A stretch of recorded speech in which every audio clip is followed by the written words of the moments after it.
Hi, I'm Connie Sokol, a national speaker, best-selling author, program founder, and mother of 7, and loving it. I'm reaching and teaching 1 million listeners to live a purposeful, organized, and joyful life. You can too, so let's go. All right, welcome back to our Tuesday Spotlights. You know, where we love to be able to share with you wonderful people that we have met and want to share what they've learned with you because they have great things to be able to impart to us today. And I'm so thrilled to have Jenn Zingmark today. She is a life coach, and I'm going to give you all the scoops in just a second. But Jenn, so happy to have you here. Thank you so much, Connie. I'm so happy to be here with you.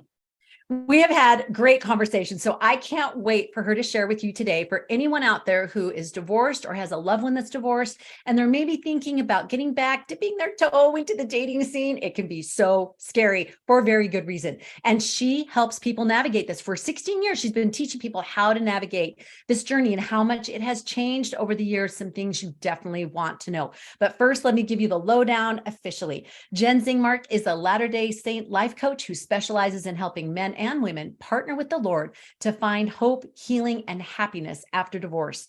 She is passionate about sharing her knowledge, experience, and testimony with others to make a difference in their lives. She has been mentoring and coaching people through divorce for the last 16 years. She also hosts and publishes a weekly podcast called Joy in the Journey with Jenn. Love that alliteration, to give hope and inspiration to anyone dealing with the trials of divorce. And it is a great podcast, great tips and tools. She just had one recently where likened it to buying a car and the steps that you need to take and all of that. It was so good. Oh, thank you. Jump right into this. Let's just talk about this whole, first and foremost, you know, it is so personal for every single person, but how do you know that you're ready to date? Because I've talked to different women, and when I divorced several years ago, just that whole feeling of the whole gamut of, I don't even want to think about that, to others who were like, the papers weren't even signed and they were ready to roll. So what are some thoughts on some markers that you know you're ready to date?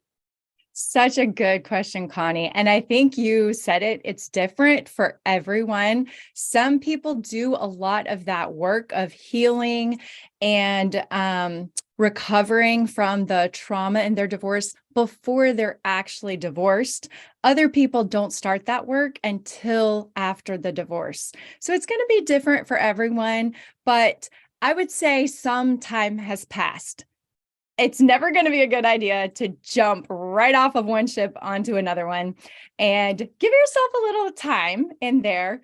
But another marker that I've noticed with people that I've worked with over the years is that you're at a place where you own everything that has happened in your own life. You are not constantly blaming your ex and everyone else in the world. You have come to a place where you take ownership for whatever has happened, and that you're able to find gratitude every day in your life. That's another marker that I've just noticed in myself and with other men and women. When you're at a place where you feel every day gratitude for the blessings God has given you and the life that you have now, no matter what has happened before, that's a good sign that you're in a healthy place.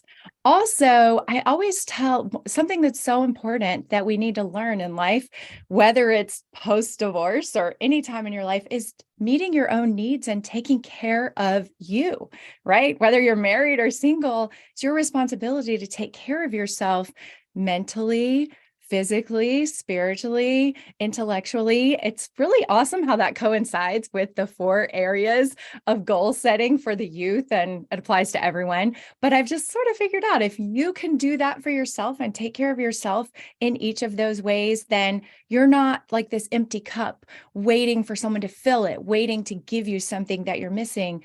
You know how to take care of yourself, and you do that. And then you can add to someone else's life, and someone else can add to your life when you are good at doing that for yourself.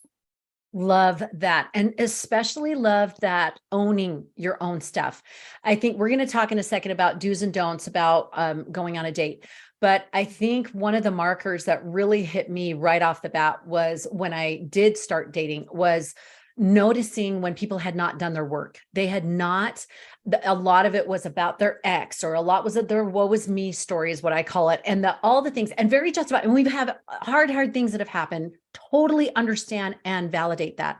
However, That doesn't need to be where we lead off, and it doesn't need to be this blame game or things like that. So I love this point that you make about owning it and watching for those markers for yourself and for others that you're talking with, how much they've owned that, and then that gratitude, and then taking care of your own needs. Love every one of those.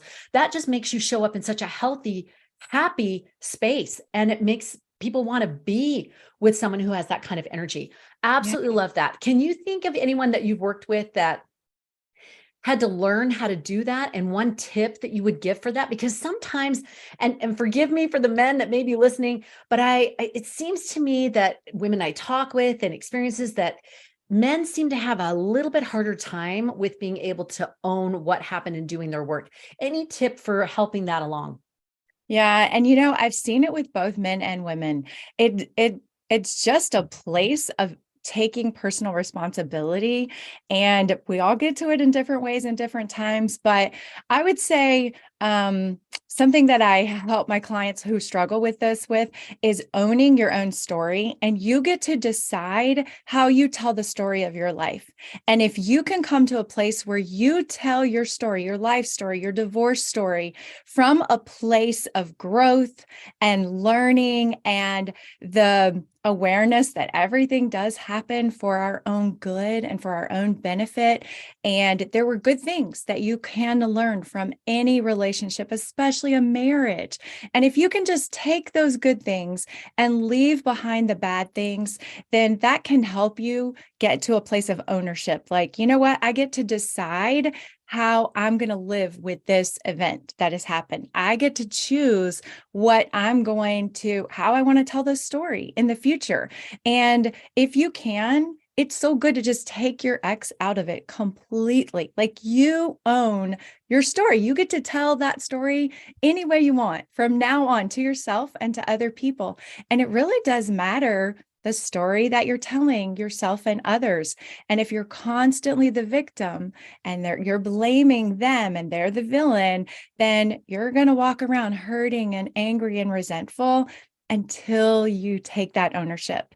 But if you can just get to that healthy place where you tell the story from, wow, look at all I learned. Look at the growth that I experienced because of my divorce or in this difficult first marriage, whatever it is.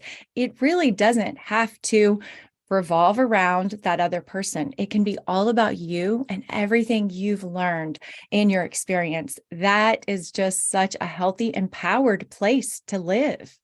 Love that. And the energy that comes off that, the feelings and the possibilities, then people want to be part of possibilities. And you also can sit in a place of, I'm choosing who I want to be with, and I'm choosing how I want to move forward and who's going to be part of this new story, and not a feeling of desperation or, like you said, victim mode or anxiousness or something like that. I love that.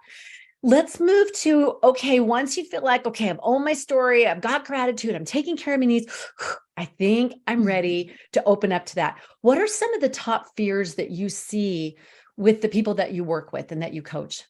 Yeah, many people are so afraid of being hurt again. They just are still wounded from that marriage that ended in divorce, and they're so afraid to open themselves up again, that they're going to be hurt. Many people come out with a lack of trust. Many times when a marriage ends, it's because of, loss of trust or infidelity or many other reasons. Another thing I've seen is, especially women, I have seen say, I'm just going to make another mistake. I'm not good at choosing men, and I'm just going to choose a bad one. I give up, like they're afraid to trust themselves to make another choice. Many, many women have told me that. So there are a lot of fears that can, come with you out of this situation. Actually, other women have said, and men, they don't want to be judged. They have this fear of being judged for whatever happened and, the situation that they came from. So there are a lot of fears that come along with working through that divorce, but you can work through those and process them and work it out so that they don't go with you. You can overcome those fears. So true. In fact, I was just talking with a lady the other day, probably 70, maybe 70 something, early 70s. And I was asking her a question. I've been asked to speak at a fireside for adults, single adults. And I was just asking her, what's something that you would love to hear about? And she said that very thing. She said, how do I know that the person is being sincere or genuine? Because there's so much out there. And at her age, that it was that they'll tell you one thing, but they're not. And that's a very real fear as well, is that people online or when you're meeting with them, they're not portraying themselves truthfully and authentically. So you're right. There are some very real fears. Let's just take one. And I would be curious to know, if it's not too personal, was there a fear? Did you have any of these fears when you had first divorced and when you were first going back into dating? Was there any fear that kind of stopped you or was kind of hindering you from that process? Yeah, I'll be happy to share about that. I actually distrusted men, and I just had this fear. I really didn't realize it until I was remarried, but I just thought men are untrustworthy. I don't really know if I can believe them. And once I got remarried is when it really started manifesting itself. Like I just had this insecurity about my husband, like, where is he? He's not home. He should be here. And I would get frantic or like want to check where he was or check in with him. And I realized I don't have a reason to distrust him. This is my issue. He's never given me any reason to doubt. And it's when, for me, I actually did that work after I was remarried and I realized I don't trust him, and it has nothing to do with him. It has to do with me and my previous experience of, having my trust broken. And it took work. And occasionally it'll come up now. There will be a situation and it'll just, pop up today like, oh, why do I have that feeling? And because I've done that work, I just recognize it as what it is. And it's easier for me to look at it and see it like, oh, I know you. I know that old familiar thought. There you are again. It surfaced. And I can just remind myself, I know I can trust him. And honestly, trust is a choice. It's really a choice that you make. And it gives you peace, really. Ultimately, we all have to choose what we're going to do and the choices we make, how we're going to honor those covenants we make and live our lives. And if we can do that with full honesty and confidence in who we are, and also give that trust to our partner and to others, then we're going to live a much more peaceful, enjoyable life. And I've sort of learned that I give myself that gift. Like I'm going to trust. If I have no reason to doubt, I'm going to trust. And it's just such a happier place to be. Yes, it's so true. Then this anxiety and what if and living in that space of it's not even been proved yet. And Yes. we've had some conversations about this. I think one of those tools and tips that you give for overcoming these fears really dovetails into how to go about dating in a healthy and safe way. And we'll kind of dive into this a bit. But I think with this fears, we talked about setting healthy boundaries, about setting the baseline of what you absolutely will and won't do, or will accept and won't accept. And one of the boundaries we just individually, that's an individual choice of what that looks like. Is it going to be same belief system, or is it going to be same financial situation, or is it going to be professional? Where is he at professionally? Where are you at professionally? Or what kind of, what age of kids does he have? Or if he has kids, just really getting clear about your baselines. And I loved that conversation that we had. And I don't know if you'd be willing to share about with your husband. We talked about, because we're Latter-day Saints, and you had talked about, we talked about how important the temple is and people attending the temple. Would you feel comfortable sharing that? Because it was so funny. Sure. I love this story. I tell this story often, but my husband and I actually met sort of as a setup on a blind date. Like we knew of each other, but it was a setup the very first time we met in person, and it was with another couple. And after the date, my husband now had said, well, maybe you and I could get together sometime and just go out, just the two of us. And I was just at a place in my life where I had decided, unless someone had a temple recommend, almost I had this idea in my mind, like I want to meet my person in the temple because that's where I spent my time. That's where I found my solace and refuge during that time when I was separated and single. And it was just such an important part of my life, going to the temple and serving there. I just had decided I want someone that also wants to spend their time there, that values living that life. And so when he asked for my number, I just said, do you go to the temple? We live in a relatively small area. There's only one temple in our state, and that's the temple district. We live pretty close to it. And he said, yes, I go to the temple. And I said, well, I've never seen you there. I go there once or twice a week, and maybe I'll see you there sometime. And you know what? The next time I went, he was there walking around in the lobby looking sort of lost. And I did give him my number after that. I was like, oh, you do have a temple recommend. Okay, well, then we can talk. But that was just like ground level for me. It was so important. And I think that takes away a lot of the fear.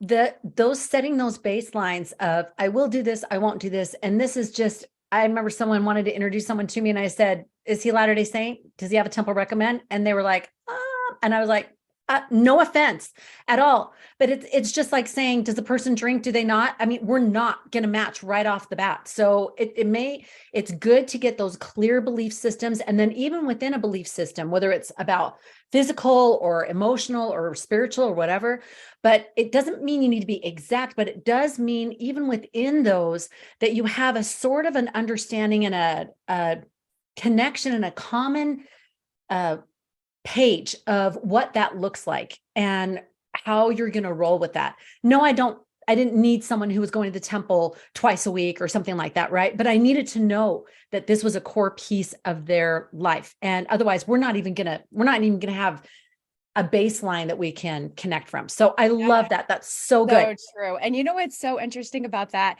That's something we do together now. We serve as ordinance workers together now. Like it's just been a staple in our whole marriage. And it really just sort of happened organically at that moment when he asked for my number. And I was just like, no, I can't talk to you unless you go to the temple. But it made me articulate that's what is important to me. And it still is. And it is to him, thankfully. So it was a common bond. And that's so key. And not being afraid to do that with what I do with women and teaching them to niche down in their speaking, their writing, and being in media for him. We talk about niching down all the time, that there's someone for everyone. You get to choose your niche. What is that niche? What does that look like and feel like that you feel good about? And then once you have those baselines, does he like pickles on his pizza or not? Like, does it matter? No, it doesn't. But those core values are absolutely key.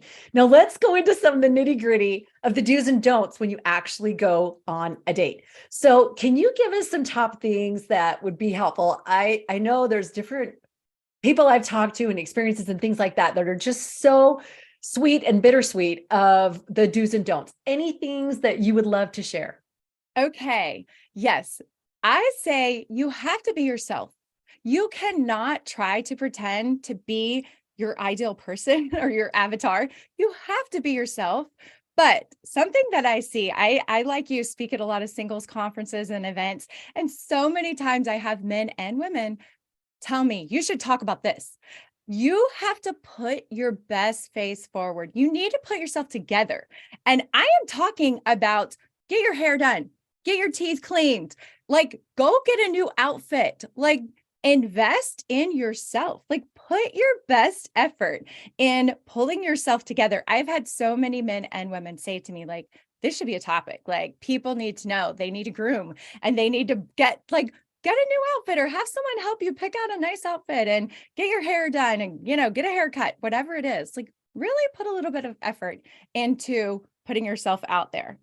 And I would also say, make sure you have an answer for why did you get divorced that you feel good about, that you're confident about, and hopefully is about you, not about your ex. No one wants to hear like a sob story or hear about your drama. Like, just like we've already talked about, let's look towards the future, talk about the future. Yeah, you can talk about what you've learned from your experience and why you're divorced now, but keep it positive.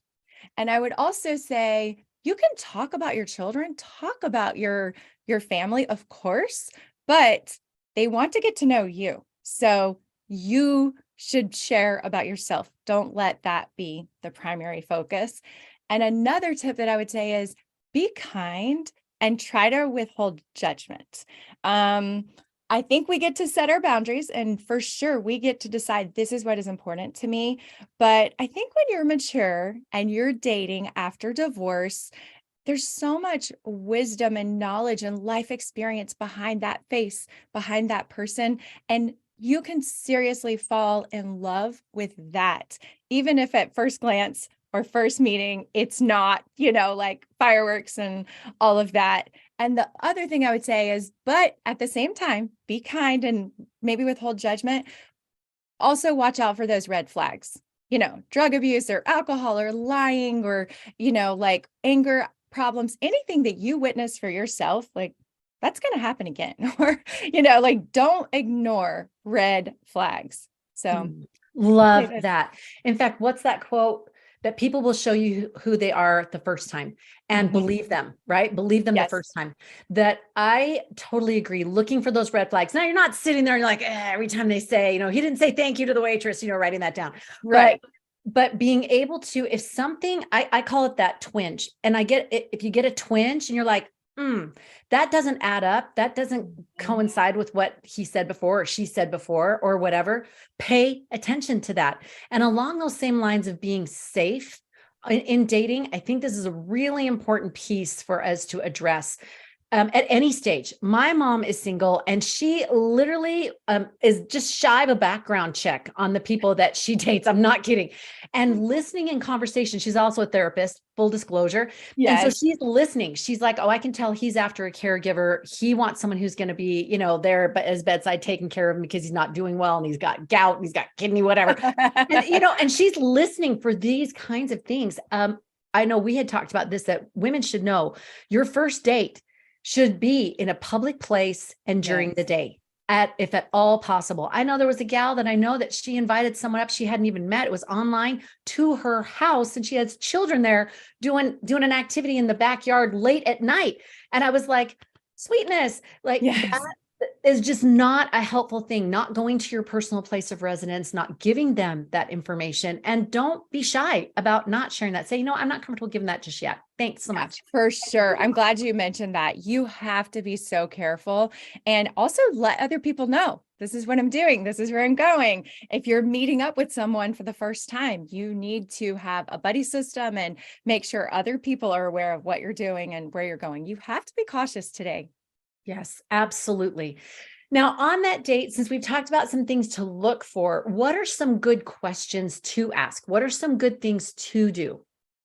Okay. I thought about this question a little bit because it's been a little while since I've been on a first date, but I actually came up with a good list of things that I think would be really good conversation starters without getting into like the deep, dark, every heavy thing that's ever happened to you. Like you want to get to know a person, but you can't start off with, what's your most traumatic experience in your life? No one wants to hear that.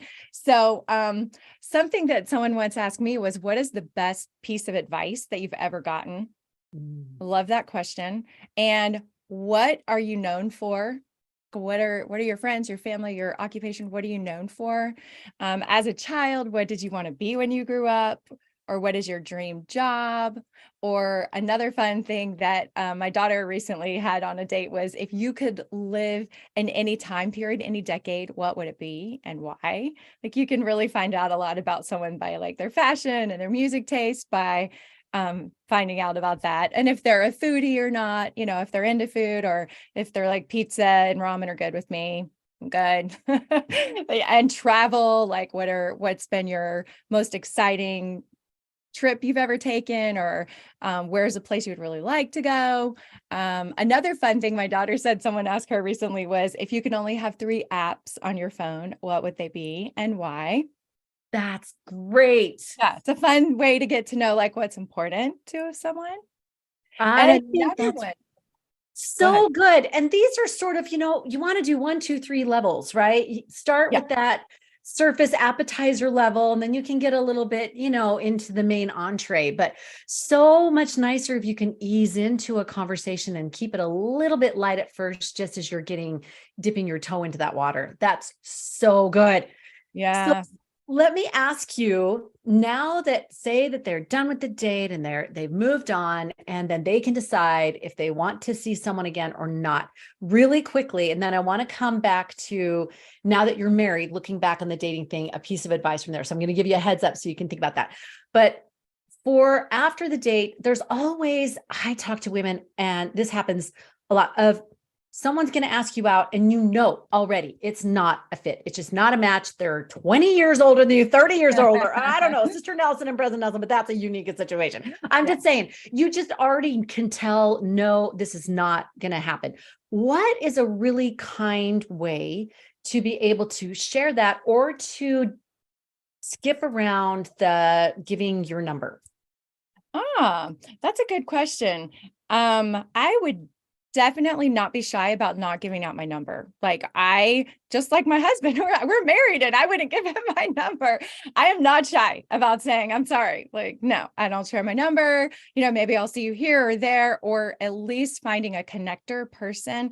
That's another thing that I think is so important in dating is getting to know common friends. Like, even if you don't beforehand, as you're getting to know a person, it's good to be around their friends and have them be around your friends, because people that know you well are going to pick up on things that you're not necessarily seeing.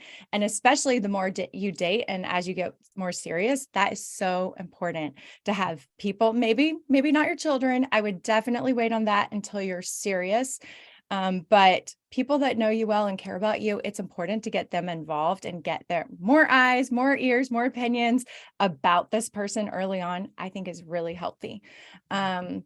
What was the question you asked before? So just gently, like say you've gone out, but you're like, I can tell this is not a go.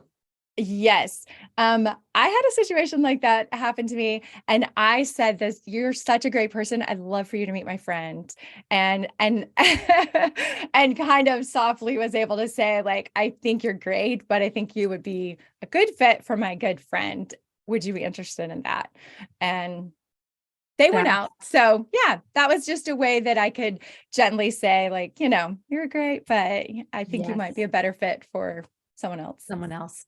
And I think that in and of itself, I think, when you're dating in a mature setting like this, everybody understands that this isn't about when you're 20. This is, you can tell from the beginning if it's a yes or a no. And if it comes back up later, you know that door could be open if that was a strong feeling. But it's so much better to just know at the beginning and just be able to say, I've so enjoyed this evening.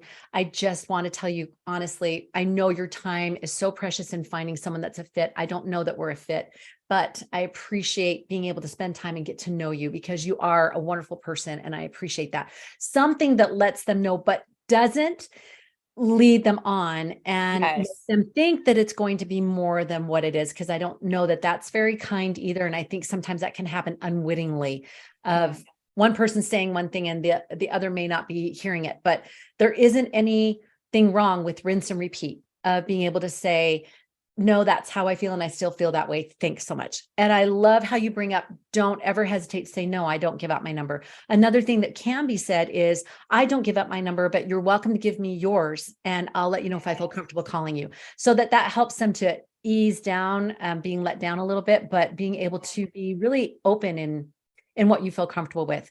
And I think bottom line, that is such a key piece when dating, that you are your most confident self, that you realize you get to choose. You get to say, yes, no, I don't think so, whatever that is, and follow through on that without worry about, oh, did I offend that person? Or I hope they feel okay. They don't need a pound cake and a shoulder pat to feel better. We're older.